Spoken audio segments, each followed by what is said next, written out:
The massive space station called Harmony's Edge floated in the darkness between star systems. Inside its crystal walls, representatives from across the galaxy gathered for what many believed would be their final meeting. The war was lost, and everyone knew it. Taemin Park walked through the corridors of the station, his simple human clothing looking plain next to the advanced suits and natural armor of other species. He carried a basic tablet while others had floating holographic displays. Some aliens pointed at him and whispered. To them, humans were still new to space travel, barely worth noticing. The main meeting hall was enormous. Hundreds of beings from different worlds sat in chairs designed for their various body types. At the front, Chancellor Velnara stood tall. Her crystal-like skin reflected the lights in the room as she spoke in a voice that sounded like wind chimes. The situation grows worse each day, she said. The Void Hunters have taken another 12 star systems this month. Our fleets cannot stop them. Taemin took his seat in the back corner, the section reserved for newer species. Around him sat representatives from worlds that had recently joined the coalition. None of them had much military power to offer. Admiral Kexmore appeared next to the Chancellor. The Nethys looked like a being made of pure energy, his form shifting and glowing as he spoke. Our latest engagement at Rigel 7 was a disaster. We lost 43 ships. The Hunters lost only 5. A murmur went through the crowd. These were not good numbers. How is this possible? Asked a delegate from the Outer Rim. Your weapons are the most advanced in the galaxy. Kexmore's energy form dimmed slightly. That is the problem. The Hunters learned too quickly. In the first hour of battle, our plasma weapons work perfectly. By the second hour, their bioarmor has adapted. Our energy shields become useless when they figure out the frequency. Taemin listened carefully as more reports came in. The pattern was always the same. The coalition forces would attack with their best technology. They would have early success. Then the Hunters would adapt and the battle would turn into a massacre. The Luxari had energy weapons that could cut through any normal armor. The Nethys could move through space at incredible speeds. The Corvani, ancient machine beings, had computers that could calculate every possible battle outcome. But none of it mattered anymore. The Hunters are not just alien, explained Dr. Yillith, a scientist from the core worlds. They are biomechanical organisms that can change their physical structure during battle. What kills them once will never kill them again. The room fell silent. Everyone understood what this meant. The coalition's greatest strength, their advanced, predictable technology, had become their weakness. Chancellor Velnara looked around the room with her crystal eyes. We must face reality. Our military advisors recommend a full evacuation of the Outer Rim. We will fall back to the core worlds and hope the Hunters stop expanding. How many worlds will we abandon? Asked someone from the middle of the room. Approximately 400 inhabited systems, Velnara replied quietly. The number hit the room like a physical blow. 400 worlds meant billions of lives. Some species would lose their entire civilization. We need more time to evacuate, said Admiral Kexmore. Even with our fastest ships, moving that many people will take years. Time we do not have, replied Velnara. Hunter fleets move faster than our evacuation ships. We estimate they will reach the core worlds in 18 months. Taemin watched as panic spread through the room. Representatives began talking over each other, some demanding impossible solutions, others already planning their species' escape routes. What about the defense platforms? Called out a Corvani delegate, his mechanical voice cutting through the noise. The Hunters adapted to our defensive systems 3 months ago, Kexmore answered. Static defenses are useless now. New weapons research? Every prototype we test, they adapt to within days.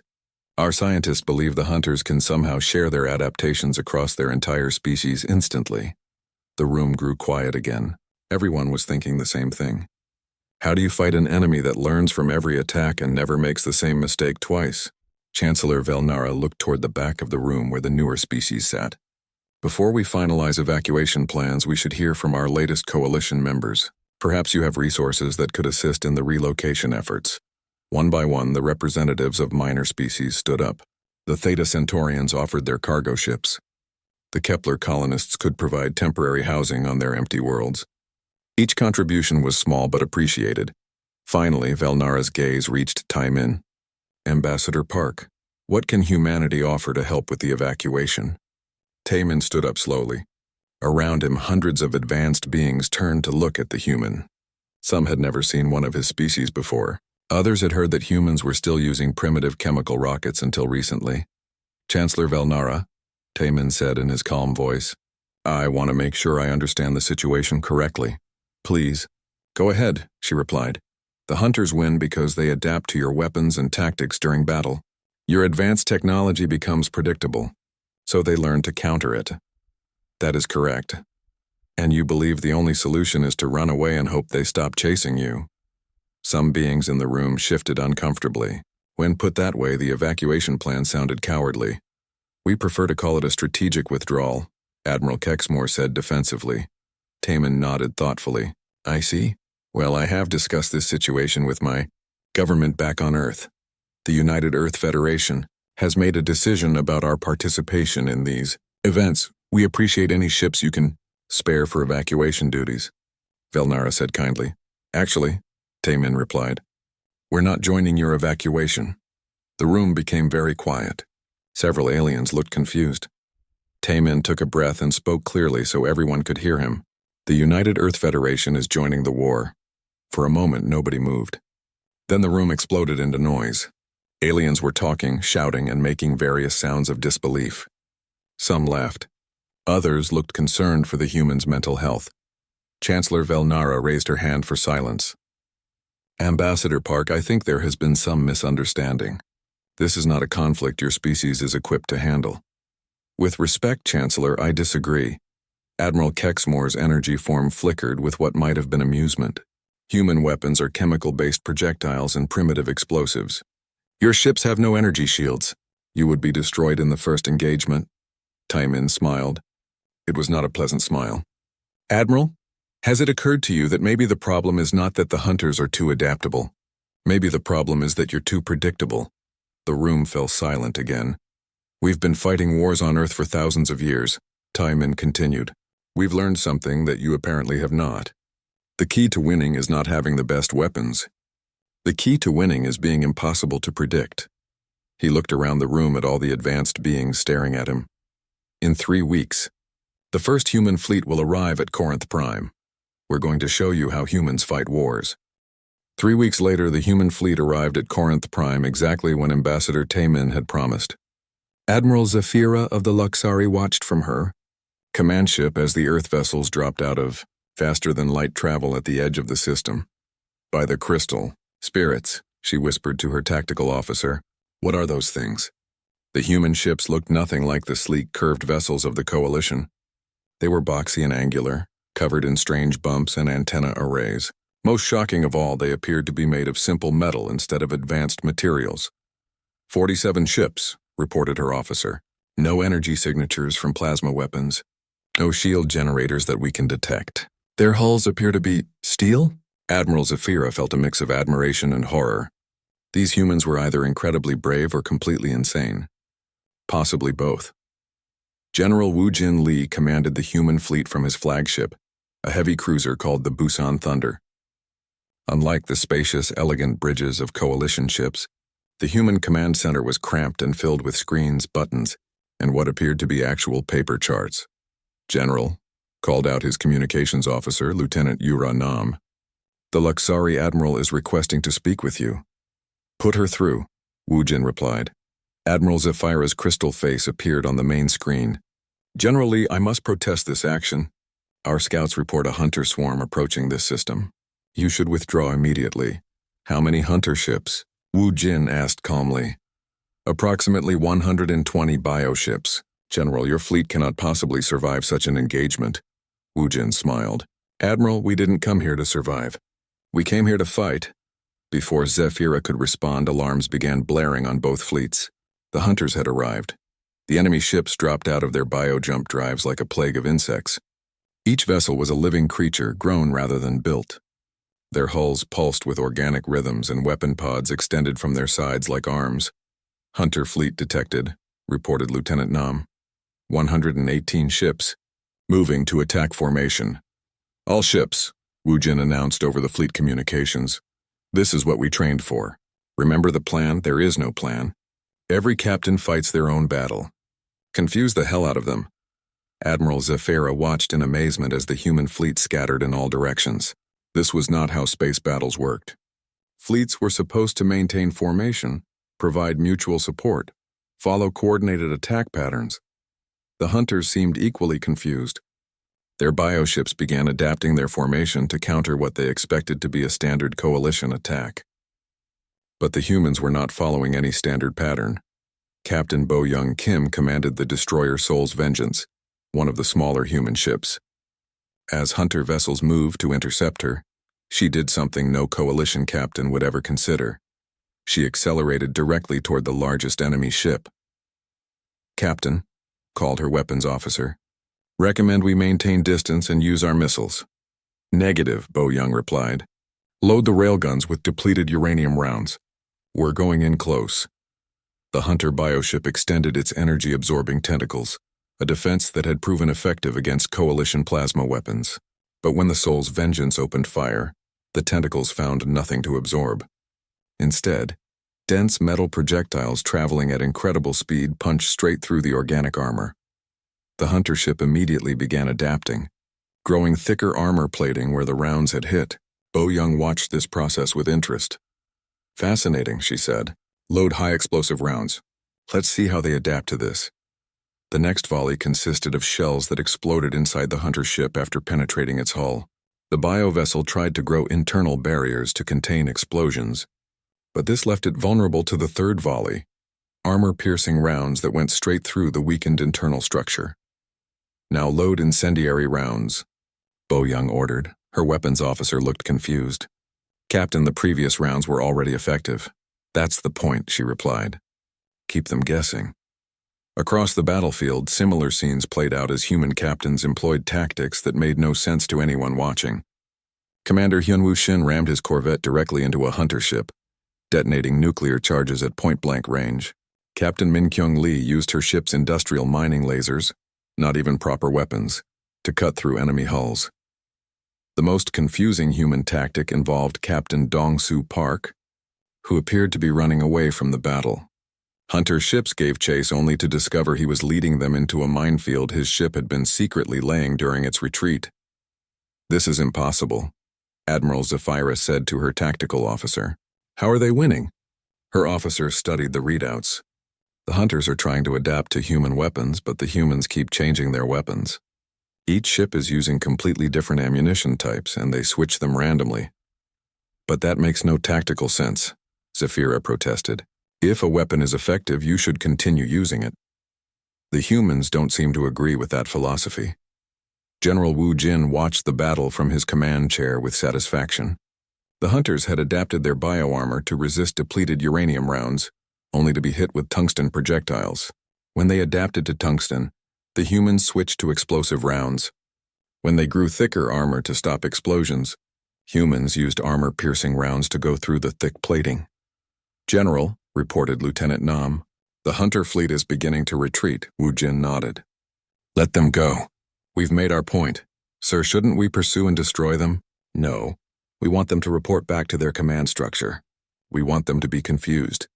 As the hunter ships fled the system, Admiral Zafira contacted General Wu Jin again. "General, I must ask, how did you know that would work?" Wu Jin looked thoughtful. "Admiral, your people fight wars like scientists conducting experiments.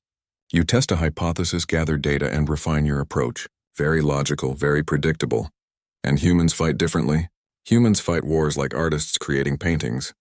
Every battle is different. Every commander has their own style. We change our approach not because the old one failed, but because we get bored using the same technique twice." Admiral Zafira tried to process this concept. "But how do you coordinate such chaos?" "We don't," Wu Jin replied simply. "That's what makes it work." Over the next several days, word of the human victory spread throughout Coalition space.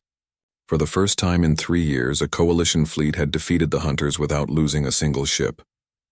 But the victory came with disturbing questions. The humans had used tactics that violated every principle of modern warfare. They had succeeded through what could only be described as organized insanity. In the Coalition military academies, professors struggled to explain what had happened at Corinth Prime. How could primitive weapons defeat adaptive biotechnology?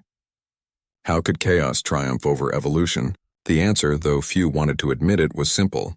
The hunters had spent years learning to counter logical, predictable opponents.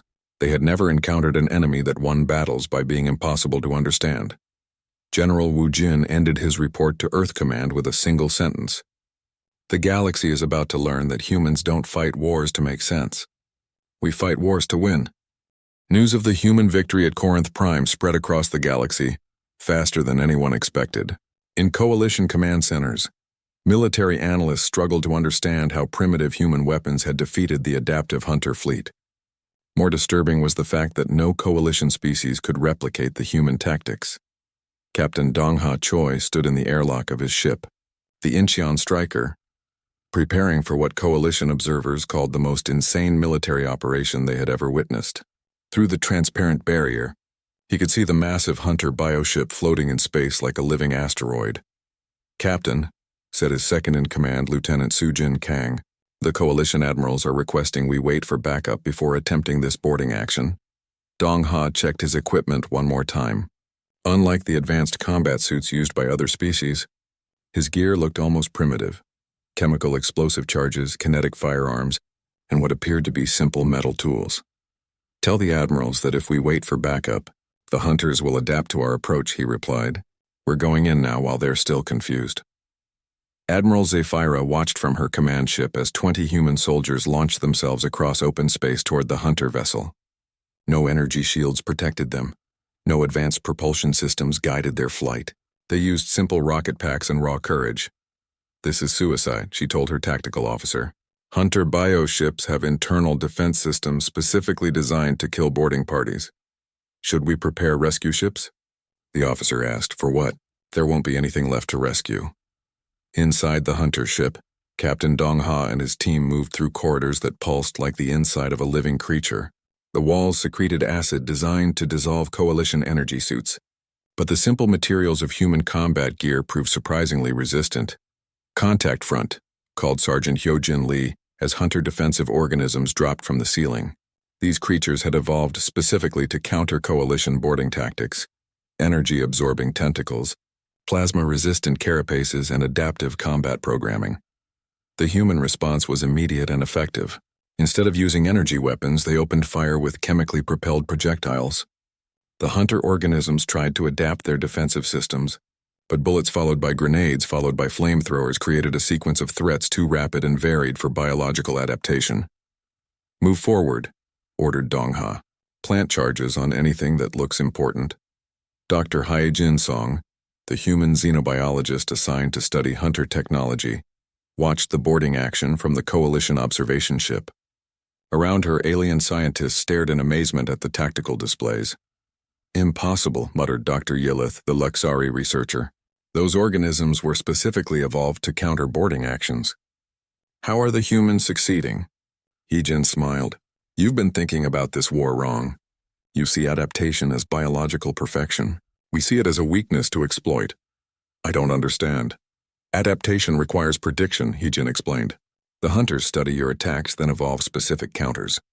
But you can't adapt to random chaos. You can't evolve a defense against an enemy that doesn't follow any pattern." She pointed to the display showing human soldiers inside the hunter ship. "Watch Captain Choi's team. They're not following any standard boarding procedure. One moment they're using explosives, the next they're fighting with combat knives. They switch tactics every 30 seconds. Dr. Yilith observed the human actions with growing understanding.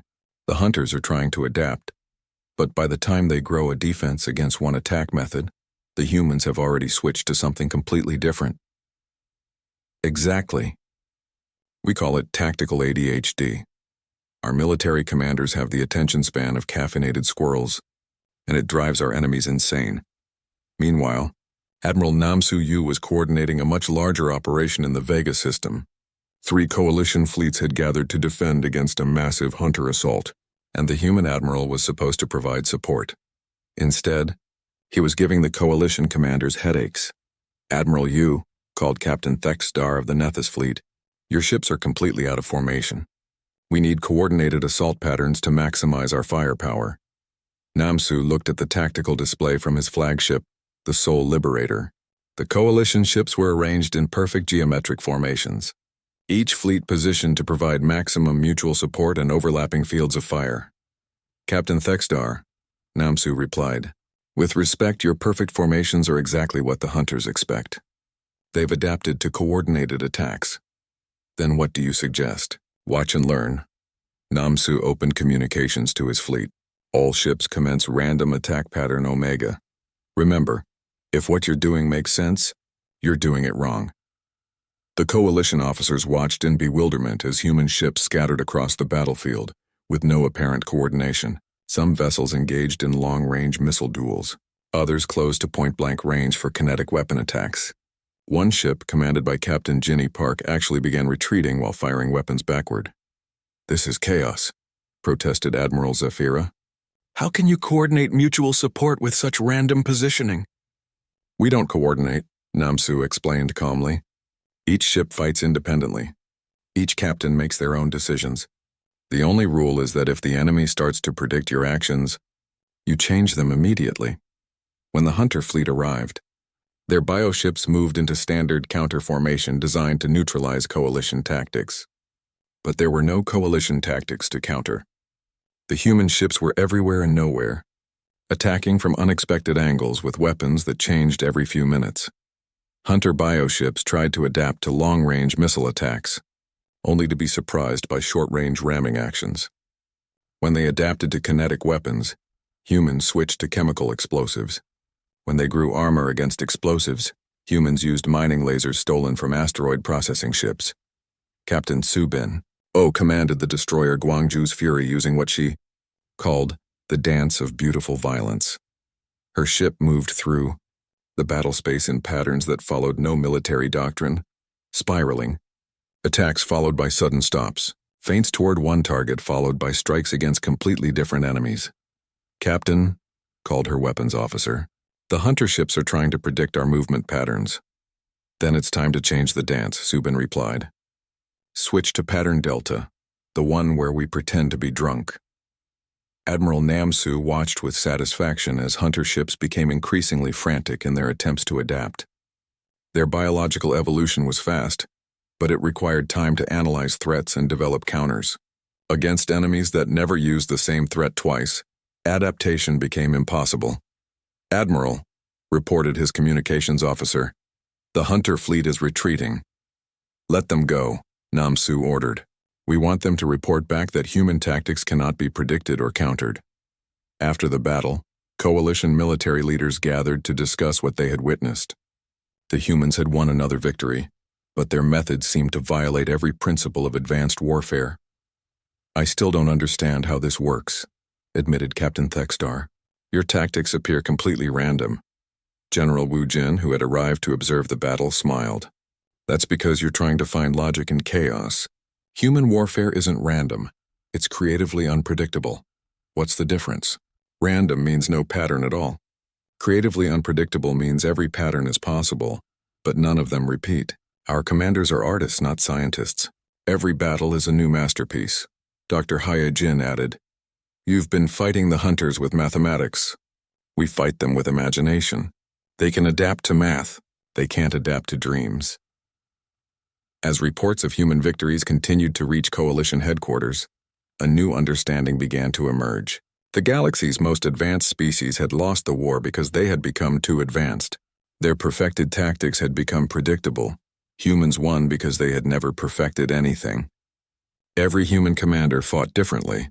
Every human ship used different weapons. Every human battle followed different rules. The hunters, masters of adaptation, had encountered something they could not adapt to. The beautiful, terrible chaos of human creativity applied to warfare, and across the galaxy, for the first time in 3 years, coalition forces began to hope that the war might actually be winnable. The Coalition Council Chamber had been rebuilt since Ambassador Taemin's first visit. The old formal seating arrangement was gone, replaced by a more practical setup that allowed for rapid communication during military emergencies. Taemin stood before the assembled representatives, but this time, everyone was listening carefully. Honored delegates, he began. 6 months ago, you asked what humanity could contribute to this war. Today, I want to explain not just what we've done, but why it works. Chancellor Velnara leaned forward in her crystal chair. The human victories had surprised everyone, but the coalition leadership needed to understand the principles behind them. Please continue, Ambassador. Taman activated a simple holographic display, far less advanced than coalition technology, but effective. Images of human military history appeared in the air above the assembly. My people have been fighting wars for over 10,000 years, he said. Not against aliens, but against each other. We have perfected the art of war not through superior technology, but through necessity and survival. The display showed ancient human battles, warriors with swords, soldiers with muskets, tanks crossing battlefields, aircraft dropping bombs. To the advanced alien species watching, it looked primitive and brutal. Every few hundred years, humans develop new ways to kill each other, Taman continued. But we never forget the old ways. A human commander today might use orbital bombardment in the morning and sword charges in the afternoon. Dr. Yillith raised a crystalline hand. Ambassador, surely you're exaggerating. Modern warfare doesn't include sword attacks. Taman smiled. Dr. Yillith, would you like to meet Colonel Minho Park? He led a ground assault on Hunter-occupied Kepler Prime last week. His opening attack involved what he called a proper bayonet charge backed by nuclear artillery. Murmurs went through the assembly. The combination of primitive melee weapons and advanced explosives seemed impossible. Fleet Admiral Sujin Kang appeared on the communication screen from her flagship. Her uniform was dirty and torn from recent combat, and there was a bandage on her forehead. Greetings, coalition leaders, she said with a slight bow. Ambassador Taman asked me to demonstrate our strategic doctrine. Please proceed, Admiral, Chancellor Velnara replied. Sujin activated her own display, showing a recent battle at Wolf 359. We call our approach beautiful violence. Every engagement is treated as a work of art where creativity matters more than efficiency. The battle recording showed human ships attacking a hunter fleet using dozens of different tactical approaches simultaneously. Some vessels fought like ancient naval ships, trading broadsides at close range.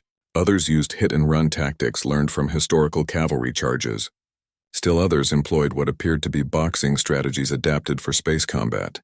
As you can see, Sujin explained, each ship follows a different military tradition. Captain Lee uses techniques from ancient Korean naval warfare. Commander Rodriguez employs what she calls Aztec space tactics. Captain Okafor fights like his ancestors did in medieval African kingdoms, but with missile launchers. Admiral Kexmore's energy form flickered with confusion. How do you coordinate such diverse approaches? We don't, Sujin replied. That's the beauty of it. Each commander is an independent artist creating their own masterpiece. The enemy cannot predict what we'll do because we don't know what we'll do until we do it. The coalition observers watched more battle footage.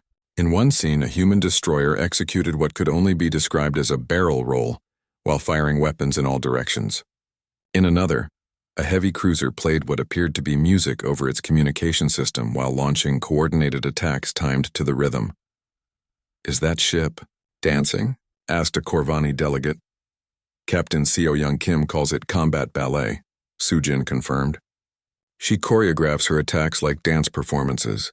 Very effective and completely impossible to predict. Taman resumed his presentation. What you must understand is that humans don't just have one military strategy. We have thousands, developed across countless wars on our home planet. The display showed examples of human military thinking throughout history, strategies from ancient China mixed with tactics from medieval Europe, Native American guerrilla warfare combined with Roman formation fighting, African tribal combat merged with modern special operations. Every human culture developed its own way of war, Taman explained. When we unified our planet, we didn't choose one approach and abandon the others. We kept them all. Colonel Minho Park joined the communication from the surface of Kepler Prime, where smoke was still rising from recent combat. His armor was scorched, and he carried what appeared to be both a plasma rifle and an ancient sword. Honored coalition leaders, he said with a tired smile, I want to tell you about yesterday's ground assault. Please proceed, Colonel, Chancellor Velnara said. The Hunter ground forces had adapted to our previous tactics. Their bioarmor could resist our energy weapons, and their defensive positions countered our standard assault patterns. So we tried something different. The display showed human soldiers charging across an open field toward Hunter positions, but this was not a normal military assault. The humans were shouting, singing, and wielding close combat weapons alongside modern firearms. I led my troops in what my ancestors would recognize as a traditional warrior charge. Minho continued. But we backed it with orbital bombardment, combat drones, and electronic warfare. The hunters had adapted to expect logical military tactics. They were not prepared for berserkers with rocket launchers. The footage showed hunter bioforms trying desperately to adapt to human attacks that made no tactical sense. Human soldiers would fire missiles one moment, then drop their weapons and attack with knives the next. Some troops sang ancient war songs while others maintained radio silence. A few units followed strict military discipline while others fought with what could only be called joyful chaos. How do you train soldiers for such diverse approaches? Asked Admiral Kexmore. Colonel Minho grinned. We tell them to fight like their great-grandparents would have fought, but with better weapons. Every human carries the warrior traditions of their ancestors. We just give them permission to use them. Dr. Haya Jin Song appeared on another communication screen from her research station. I've been studying the psychological effects of human tactics on hunter bioforms, she announced. The results are fascinating. Her display showed brain scans of captured hunter organisms. The hunter collective consciousness works by sharing adaptation data across their entire species. When they encounter a new threat, they analyze it, develop a counter, and share that solution instantly. And this doesn't work against humans? Asked Dr. Yillith. It works too well, Yijin replied. The hunters are trying to adapt to every human tactic simultaneously. Ancient sword fighting, modern missile attacks, medieval cavalry charges, futuristic energy weapons, they're trying to evolve. Counters to 10,000 years of human military. Development all at once, the display showed hunter bioforms literally tearing themselves apart as they tried to grow defensive features for incompatible threats. Armor designed to stop swords interfered with systems meant to deflect energy blasts. Organs evolved to counter chemical weapons conflicted with adaptations for kinetic projectiles. The hunters are experiencing what we might call evolutionary confusion, Yijin continued. They cannot adapt to chaos because adaptation requires patterns. Human warfare has no consistent patterns because we've never agreed on how wars should be fought. Ambassador Taemin concluded his presentation with a simple statement. Honorable delegates, you asked humanity to help evacuate your worlds. Instead, we're winning your war, not because we're stronger or smarter than you, but because we're too stubborn and too creative to fight the same way twice. Chancellor Velnara spoke for the entire assembly. Ambassador Taemin, on behalf of the coalition, I must ask, are you willing to teach us these methods? Taemin looked around the room at the hundreds of advanced beings who had initially dismissed his species as primitive. Chancellor, we're not teachers. We're artists.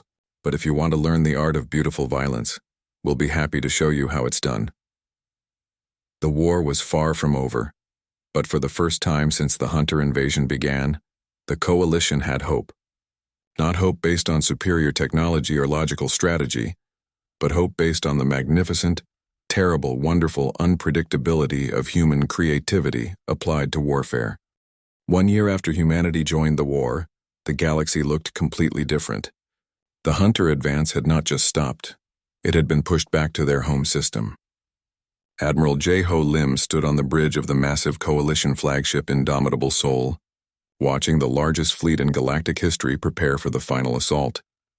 Admiral, reported his communications officer, Lieutenant Yejin Ko, all coalition forces report ready. 2,000 ships from 47 species all awaiting your orders. J-Ho studied the tactical display with satisfaction. This was not the desperate evacuation fleet that had been planned a year ago.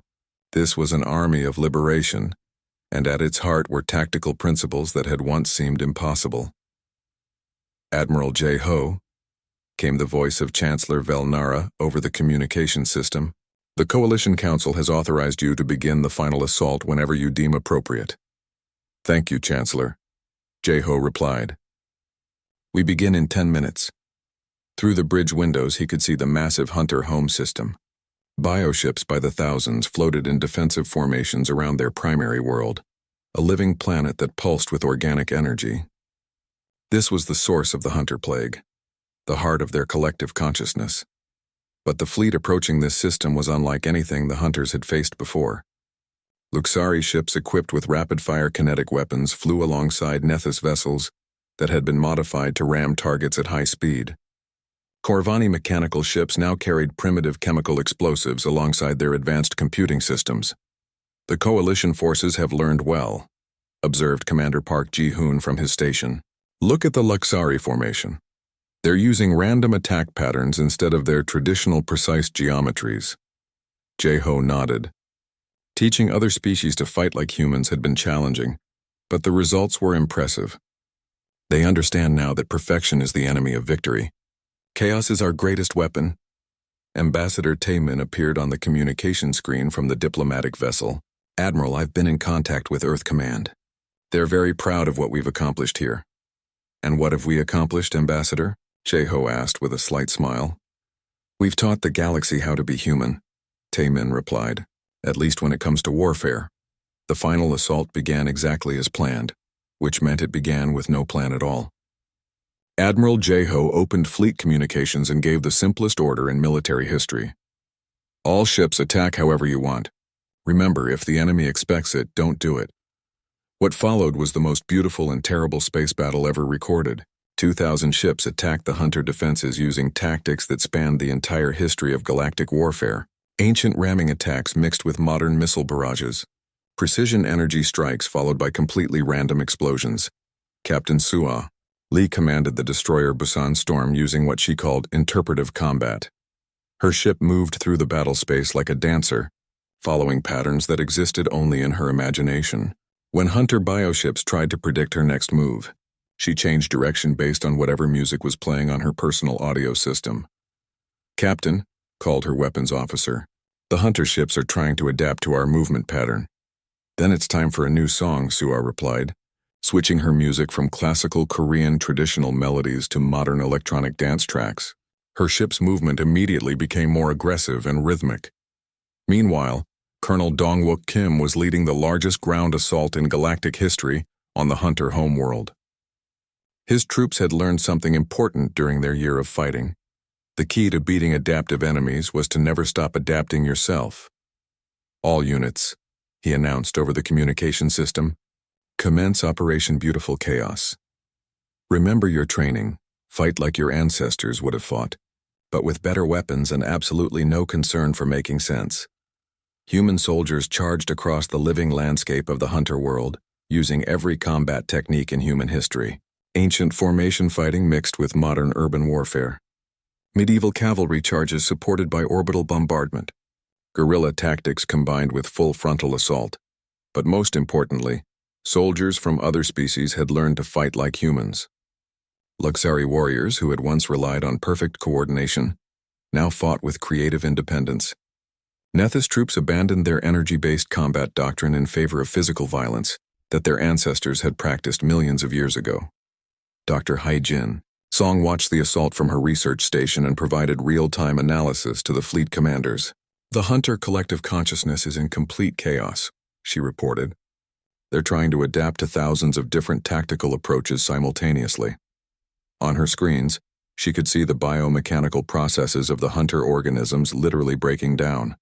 Their adaptive systems were overloaded, trying to evolve counters to incompatible threats. Some Hunter bioships were growing armor designed to stop primitive spears while others were developing defenses against weapons that hadn't been used in the battle. They can't handle the cognitive load, she continued. Human tactics don't just defeat their defenses, they defeat their ability to think clearly. Admiral, Jae-ho watched the battle unfold with the calm satisfaction of someone who understood that victory was inevitable. Not because humans were superior fighters, but because they had taught the galaxy something profound about the nature of conflict. Admiral, reported Lieutenant Ye Jin-ko, Hunter resistance is collapsing across all fronts. Their homeworld defenses are failing. And the bioships? Many are retreating beyond the galactic rim. Others appear to be malfunctioning. Their adaptive systems seem to be stuck in feedback loops. Jae-ho nodded. This was exactly what human military theorists had predicted. An enemy that relied entirely on adaptation would be helpless against opponents who never stopped changing. The final phase of the battle lasted only 3 hours. When it ended, the Hunter threat had been effectively eliminated. Not destroyed but broken, their collective consciousness had shattered under the weight of trying to adapt to an enemy that was impossible to understand. Ambassador. Taemin addressed the Coalition fleet as they secured the Hunter home system. 1 year ago, you asked humanity what we could contribute to your evacuation efforts. Today, I can give you our final answer. His image appeared on screens throughout the massive fleet. Behind him, the living world of the Hunters pulsed weakly, its biomechanical defenses finally silent. We contributed something your advanced civilizations had forgotten. He continued. We contributed the understanding that progress doesn't always mean abandoning the old ways. Sometimes the most advanced technique is knowing when to use the most primitive one. Chancellor Velnara's response came from the Coalition Command Center. Ambassador Taemin, on behalf of all Coalition species, I must ask, what happens now? How do we prevent something like this from happening again? Taemin smiled. Chancellor, you don't prevent it. You prepare for it. The galaxy is a dangerous place, full of threats we haven't imagined yet. The key to surviving those threats is to never become too comfortable with any single approach to solving problems. In the months that followed, the Coalition established new military academies where officers from different species learned to fight like humans, not by copying human tactics, but by developing their own creative approaches to warfare. The course catalog at the primary academy included classes with titles like Applied Chaos Theory, The Art of Beautiful Violence and Why Military, Doctrine is the Enemy of Military, Victory. The most popular course was simply called How to Fight. Wars like you're personally offended by your enemy's existence. Human. Instructors taught alien students that the greatest military strategy was having no military strategy, that the best battle plan was the willingness to abandon any battle plan. That victory belonged not to the strongest or smartest, but to those who were too creative to be predicted and too stubborn to quit. Years later, when new threats emerged from the dark spaces between galaxies, they encountered a coalition that had learned humanity's greatest lesson. They found defenders who fought not with perfect technology or logical tactics, but with the magnificent, unpredictable creativity of species that had remembered how to be dangerous. The galaxy was safe, protected not by its most advanced civilizations, but by the understanding that advancement meant never forgetting how to be primitive when primitiveness was what victory required. And somewhere in human space, military academies continued to teach the most important lesson in the history of warfare. The enemy can adapt to anything except the beautiful chaos of opponents who fight like artists creating masterpieces of violence. The war was over. The real education had just begun.